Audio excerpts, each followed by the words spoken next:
Hi guys, hello. ఈరోజు మనము lemon rice ఎలా చేద్దాం అనేది చూద్దాం, ఓకేనా?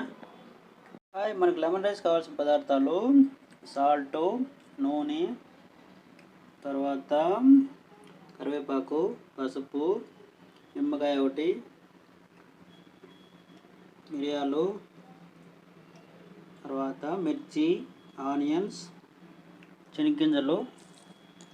ఓకే, ఇప్పుడు ప్రిపేర్ చేద్దాం. ఫస్ట్ నూనె కాగిన తర్వాత సాసులు వేగిన తర్వాత కరివేపాకు వేసుకోవాలి.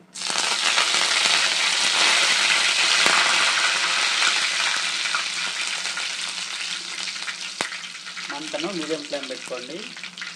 కరివేపాకు తర్వాత ఆనియన్స్ అన్నీ వేసుకోండి.